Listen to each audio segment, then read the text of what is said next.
घूसपटिया का निकालने के लिए एफआईआर किया है। नमस्कार, मैं प्रवीण गौतम। दोस्तों, वीडियो में बात करेंगे कि चुनाव आयोग पर डिबेट के दौरान टीएमसी सांसद कल्याण बनर्जी ने मुख्य चुनाव आयुक्त ज्ञानेश कुमार और पीएम मोदी पर क्या बोल दिया कि बीजेपी सांसद भड़क जाते हैं। स्पीकर साहब को भी गुस्सा आ जाता है। टीएमसी के सांसद कल्याण बनर्जी एक ऐसे सांसद के तौर पर जाने जाते हैं जो मजाकिया अंदाज में ऐसे तंज कसते हैं कि सियासत गर्म हो जाती है। कई बार उनकी मिमिक्री को लेकर भी बीजेपी वाले भड़क जाते हैं। उपराष्ट्रपति की मिमिक्री काफी चर्चा में रही थी, जहां उन्होंने पीएम मोदी की चापलूसी करने का आरोप लगाया था और उसके बाद इनकी काफी आलोचना भी की थी। बीजेपी के तमाम नेताओं ने, उपराष्ट्रपति भी आहत हो गए थे और बड़ा विवाद खड़ा हो गया था उस मिमिक्री को लेकर। आज भी उसी अंदाज में वो संसद में आते हैं और चुनाव आयोग पर कटाक्ष करते हुए, चुनाव आयोग के मजे लेते हुए क्या बोलते भाषण आगे आपको दिखाएंगे। पहले पहनावा जरा आप देखिए, कपड़े आप देखिए। मुख्य चुनाव आयुक्त ज्ञानेश कुमार की तरह हूबहू कोट पैंट टाई लगाकर आते हैं। एकदम से ज्ञानेश कुमार जी जैसे कपड़े पहनकर आते हैं और ये इत्तेफाक नहीं हो सकता। जाहिर सी बात है, आज चुनाव आयोग पर बोलना था, इसीलिए कल्याण बनर्जी लगता है जानबूझकर ऐसी वेशभूषा में आए, जिसे देखकर स्पीकर साहब भी कहते हैं कि आज तो Kalyan Banerjee coat pant tie पहनकर आए हैं। और क्या सीन होता है जरा देखिए।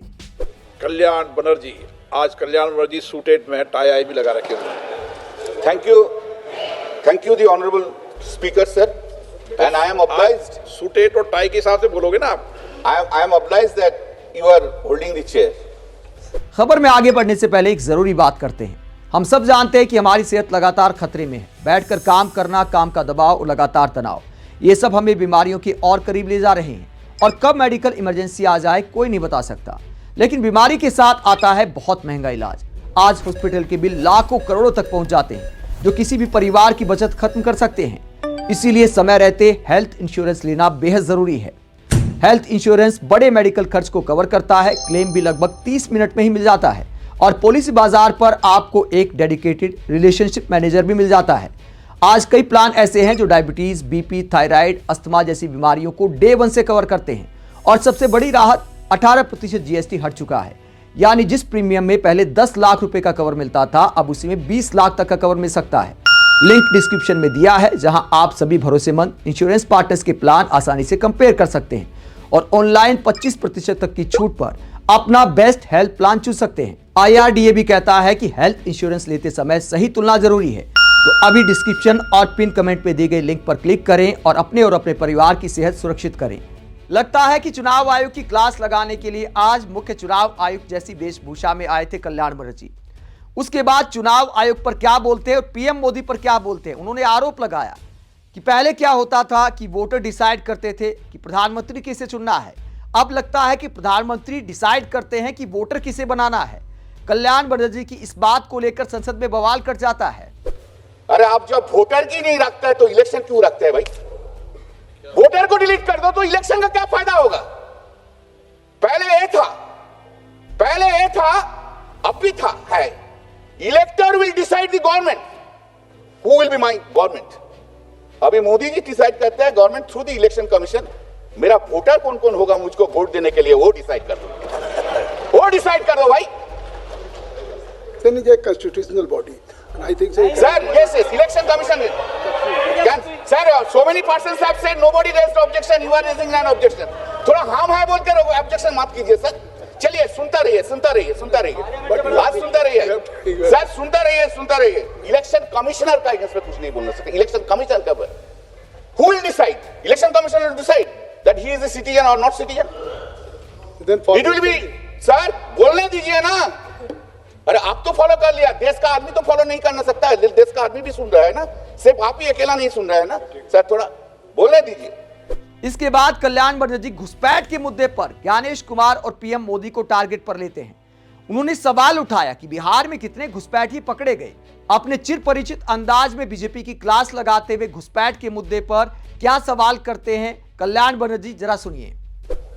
बिहार में तो आप लोग बहुत कुछ किया, बोला था घुसपैठिया जो है सब निकाल देंगे, घुसपैठिया जो है सब निकाल देंगे। मोदी जी जाकर स्पीच दे रहे हैं, हम लोग तो घुसपैठिया का निकालने के लिए एफआईआर किया है। एक घुसपैठिया नहीं मिला बिहार का इलेक्शन में। बिहार का जब एफआईआर हुआ एक घुसपैठिया नहीं मिला। अरे मीडिया लेकर क्या करेगा? Where is the foreigners? You have failed to discharge your duties. If the foreigners have come, override, come, whether they have come, BSF could not detect it, CISF could not detect it.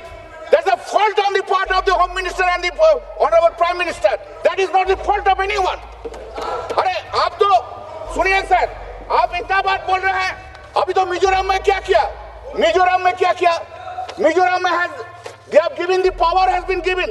Home department ने मिजोरम को, government को permit कर दिया, जो बाहर से आते हैं उसको एंट्री करो. Why? What is the reason? Is the Mizoram state is a favored child of the Narendra Modi and Amit Shah ji? And Bengal mein, if someone speaks Bengali in Delhi, at Delhi, she or he would be arrested. And you have seen that Supreme Court order. पहले उनको ले आओ, उसका बाद विचार होगा. Has been compelled to Sonali बीबी को ले आना पड़ा, उसका बाद विचार होगा. देश से तुम सब बंगाली लोग को निकाल देंगे रोहिंग्या बोल के. और रोहिंग्या कहां आ रहा है? रोहिंग्या आ रहा है मिजोरम में. रोहिंग्या आ रहा है मिजोरम में under the directions of the home ministry.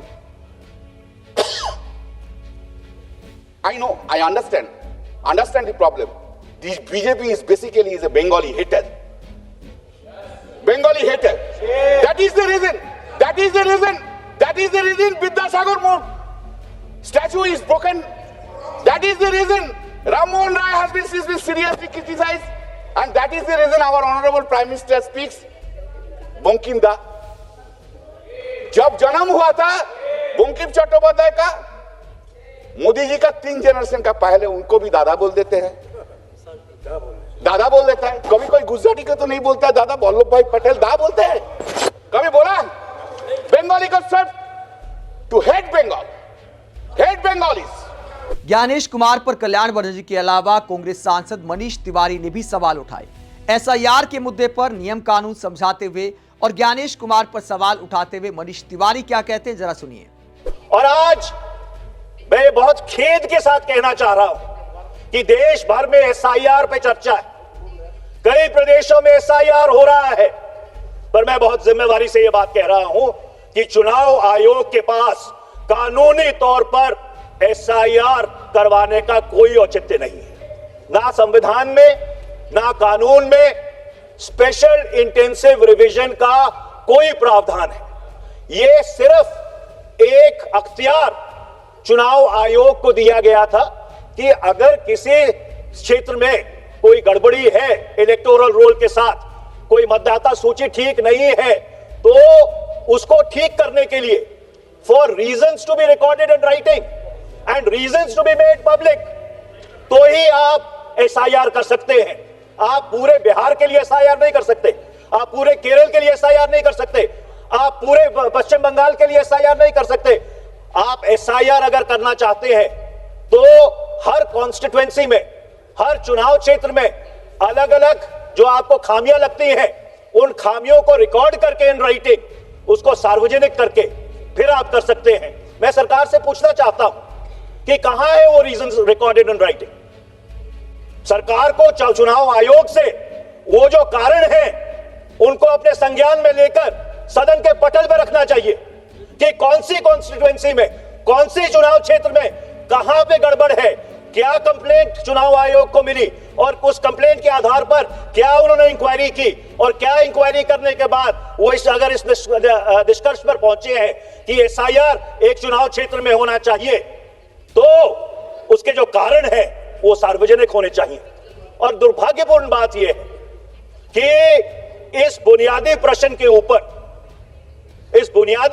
ऊपर कि चुनाव आयोग को एसआईआर कराने का अख्तियार है कि नहीं, ये दुर्भाग्यपूर्ण बात है कि अदालत में भी इसकी चर्चा नहीं हुई. ये होनी चाहिए थी.